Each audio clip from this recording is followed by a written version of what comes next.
Yo, what's up, boys? What's up? I kind of came in on the intro there late.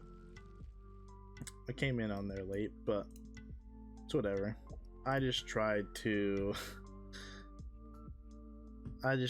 do a live commentary and it just did not work.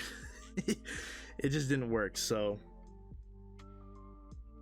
today I'm gonna be doing something different. I'm gonna be doing an in-depth guide on how to play Bakasura in Joust. Crazy, I know, the mad lad, me, I know.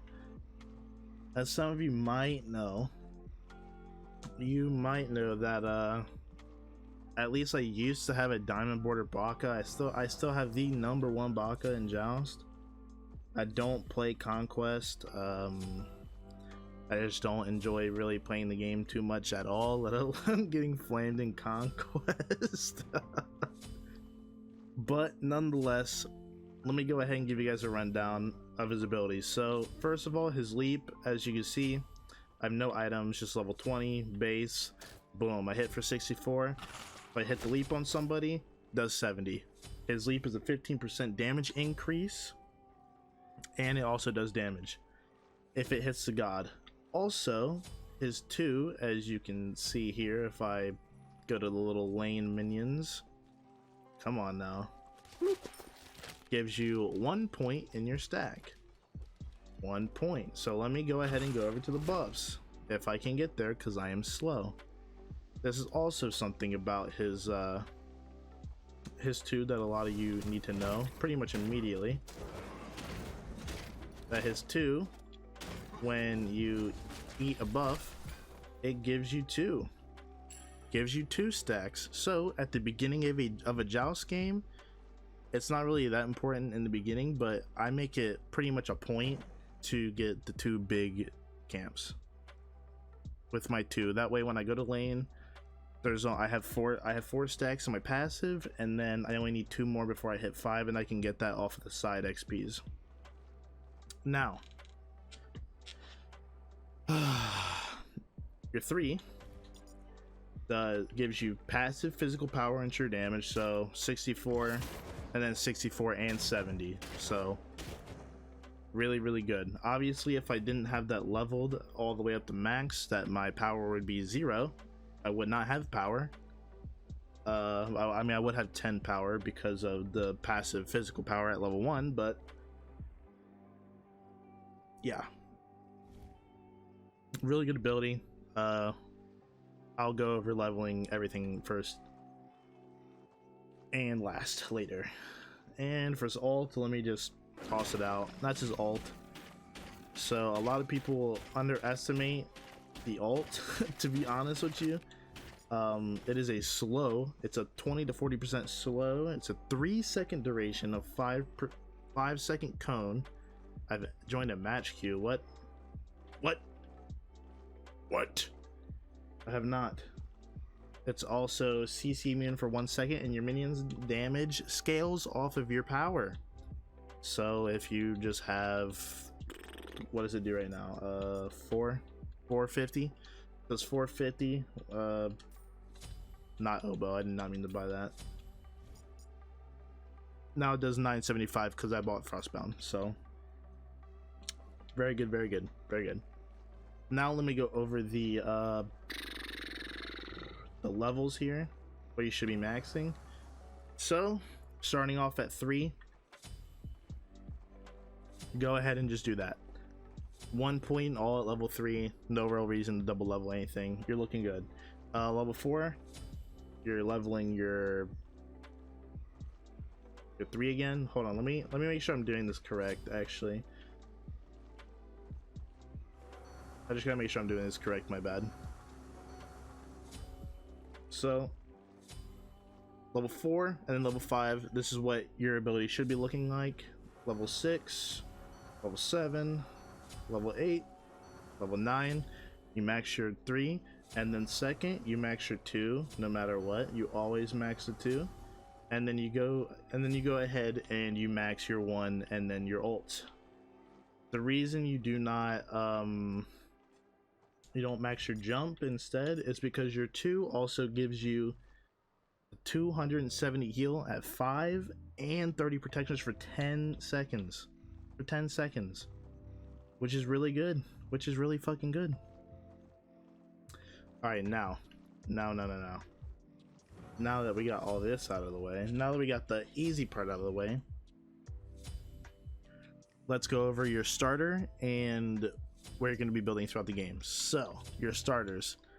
I've tried out plenty of starters. I've tried out Bumba's Dagger. Really good. Would recommend building it. War Flag. Amazing. Build it. Eye of the Jungle. Probably his best starter item, if I'm going to be honest with you. And Gilded Arrow. Probably his least favorite. But I have tried it. I haven't tried the upgrades because it never gets that far because we either win or we lose. But nonetheless, it's still a really good item. My most played with item would probably be War Flag and Eye of the Jungle. I think Eye of the Jungle is my favorite for the 10% base attack speed and the bonus damage you get to camps and the HP 5 and MP 5 you get for killing a camp, which is really good. It also gives you 10 power and all that good stuff. Whereas all these other things, like this doesn't give you, like Booma's Dagger doesn't give you attack speed, but the upgrade on it's really good. And War Flag does give you the attack speed and it gives you move speed, but you can't be the one killing minions, which you're really not anyways, but sometimes you do and it kind of just conflicts with it. So just overall, go ahead and get Eye of the Jungle. And these next 4 items that I tell you to build, the next 4 items are a guaranteed build on Baka every single game, no matter what. And you guys can tell me, no, this is not right. This is not a right build. You should be doing this. You should be doing that. I am telling you, as the #1 Baka player right now, I've beat GMs with Baka. I mean, they've been tough games, but a lot of people lose to Bakasura because of this specific build. It is very, very strong. So this is what you're going to want to start with. And obviously you're going to want pots. So you start with Eye of the Jungle and tier 1 Cudgel. The only thing else you do is boots, no matter what. And if you're going to go boots first, I'm telling you right now, if you're going to go boots, only go attack speed boots. So only go attack speed boots. And do not fight anybody unless it's a guaranteed kill. Do not fight anybody until you get Frostbound. Frostbound is his biggest power spike in the game, period. So this is my usual build. This is my usual first 2 items no matter what. You're probably just gonna get beads. Let's just go ahead and get that out of the way. You're always going to be building Frostbound. You're always going to be building attack speed boots, no matter what. Doesn't matter what anybody else says to you. I'm telling you, build these 2 items first. If you build boots first, don't fight until you get Frostbound unless it's guaranteed. But if you get Frostbound first as an item, Frostbound allows you to fight early super easy. Super easy. For example, an immobile god like Ra, yes, he can cleanse the slow, but I mean, if you're sitting here doing this to a Ra player, right, he's probably not going to get away. He's probably not going to get away. Same with like Ymir, same with Ganesh, same with a lot of other immobile gods. If you are playing against an immobile god, 100% go Frostbound first if you know that you're going to kill them. If you are going to get out cleared, out pressured, go boots and wait for Frostbound. Alright, on to the next item. This item is pretty much guaranteed item. It got nerfed, but it's still amazing and you need to build it every game. That's just simple as that. Zerk Shield gives you 40 power, 20 protections, 15% attack speed, and 10% physical pen.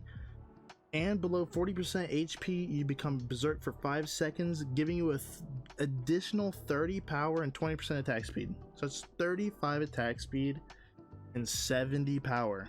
Okay, you could argue that Shifters is better in that matter, because it gives you 75 power, no attack speed, and it gives you 40 protections below 75% health, which is 65 total. I do not like this item, honestly. I'm gonna just say it right now. I think shifters is bad. You're only building shifters for the protections. You're never building it for the power, ever. You're never ever going to be above 75% health unless you're engaging, and then you're instantly going to drop below 75%. So at least on Bakasura, don't build this item. Only build Zerg Shield. One of his strongest power spikes. So let me go ahead and sell this really quick. So this is the difference, right? You get Frostbound, you get boots, boom, 101. You hit for 101, right? You buy Zerg Shield, 129, and then add that on with the true damage, the 70 true damage. Amazing. The next item you get that is also guaranteed no matter what you build. I mean, no matter who you go up against, I'm sorry. You are going to be building Kins. So, as you saw the damage before, let me go ahead and give you an example. Boop. 153 and 42. 153 and 42 and 129. Huge power spike. And then look at the extra damage you get with this. Let's see, that let's see, hold on. You're guaranteed to get at least 6 basics on a god. At least 6 before they're able to get out. Maybe 3. Let me just do 3 on raw with my 3 active. 1, 2, 3, all done. So this is without the 15% boost on jumping on somebody, right? You're doing around 800 damage. 3 basics, that's 800 damage to a squishy. If that's a tank, that's so much more. Like 1, 2, 3. It's not going to show, but you know, you get the idea here. You get the idea, okay? Okay. Now his last item kind of just comes down to what you need. But if I was to recommend 2 items, I only build 2 other items of Bakasura, and that would be Silver Branch Bow as one of them.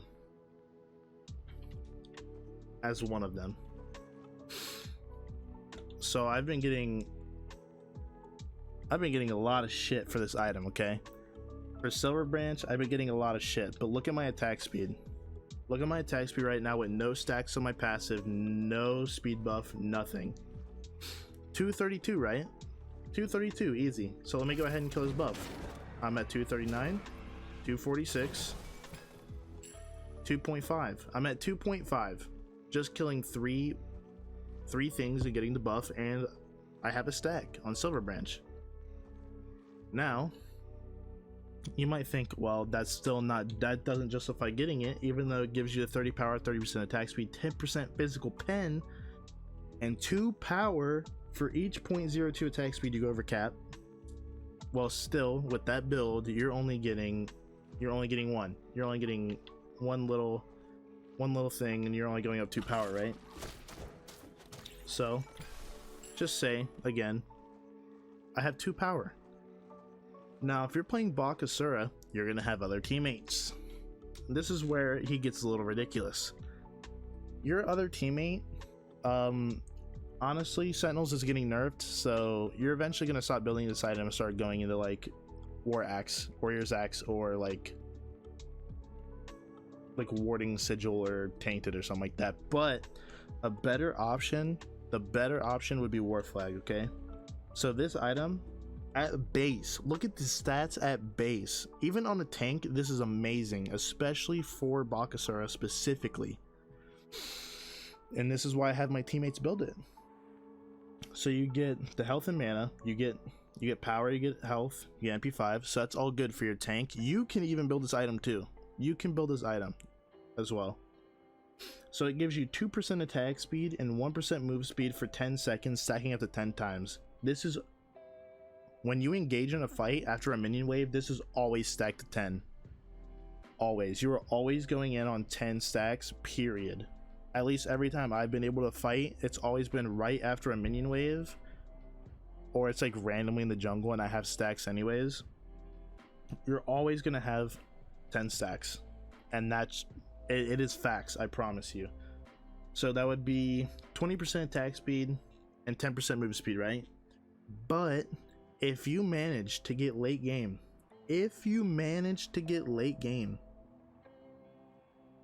you are looking at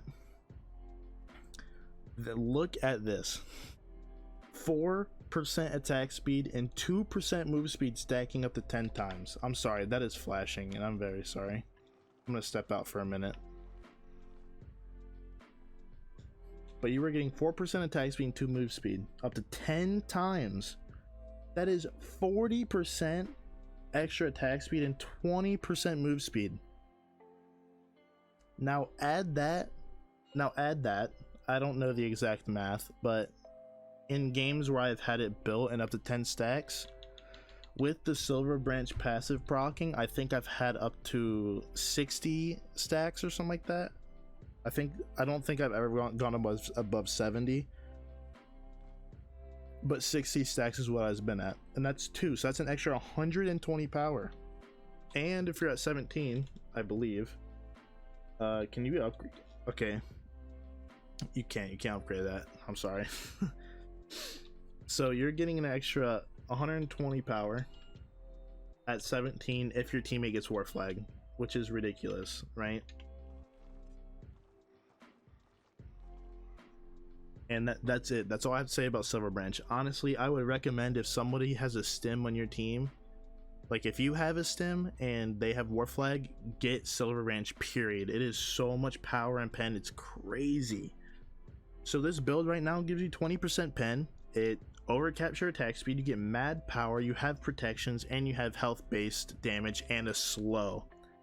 This is what this build. The only other item I would recommend, and it would be Toxic Blade for healers. It gives you flat pen, health, attack speed, move speed, and it does healing reduced by 20%. Don't really have to say much about the item. It just is. It is what it is. But if you're not going into like heavy healers, again, would just recommend to go Silver Branch, because you eat fucking ass with Silver Branch. You can solo most, like you could 1v2 most gods in the game if they're lackluster. Like look at this shit. Just until the duration runs out on my 3. Okay, all done. And that's the damage. That is literally 13 basics right there. So 1958. Let's just round up to 2000. So 2500, 3100, 4000, 4200, probably a little. Let's just say 4000 damage in 13 basic attacks with one ult. And this ult can launch this far and cripple you. So pretty fucking good, pretty good. Let me just explain a few other things. If you're gonna go Eye of the Jungle, obviously get Protector of the Jungle. It got nerfed, but I mean, just look at it. Just look at that. Hold on, let me just. So I'm at 287 and 205. I'm at 332 and 250. Where does that proc? Does that proc anywhere in here? In the buff area? Whatever, it doesn't. But you get a big fucking power spike, a fucking massive power spike, and you have 8 stacks on Silver Branch because of it. So if you get 3 stacks on your passive, that is, I'm sorry. And if you go any other starter, just go War Banner, obviously. If you go Boomba's Dagger, you almost always want to go Boomba's Hammer. No matter what, you go Boomba's Hammer. This item fucking frags too. Just fucking like, boop. Like look at that. Boop, boop. It's huge damage. Now, if you get Boomba's Hammer as well, that'll also put you up to 30% penetration. And Gilded Arrow, let me go ahead and read.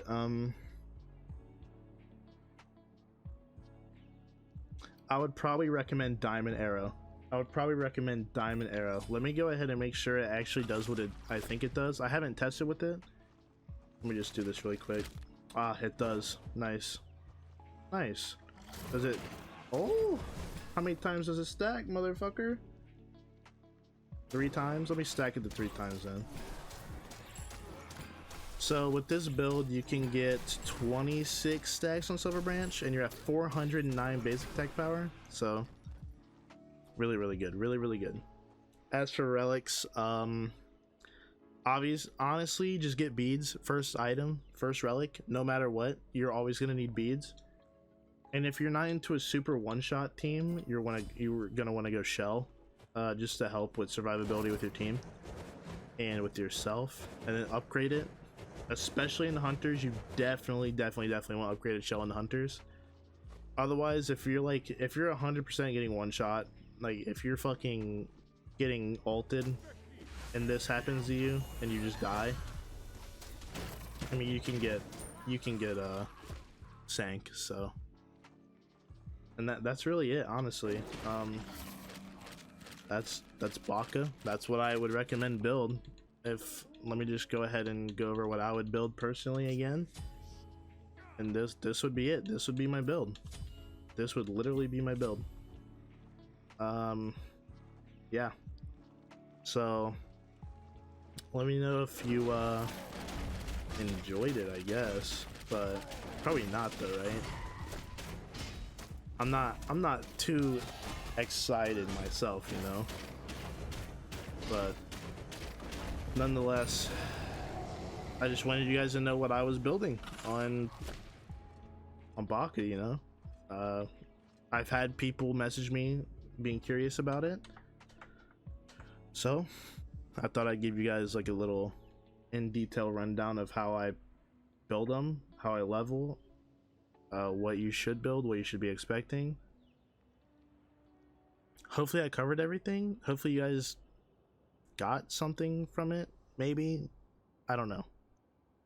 Also, I re-uploaded my RuneScape video from yesterday. If you guys ended up watching that, probably not, because if you guys watch SMITE, you guys literally don't watch any other content. So yeah, but I'll see you guys later.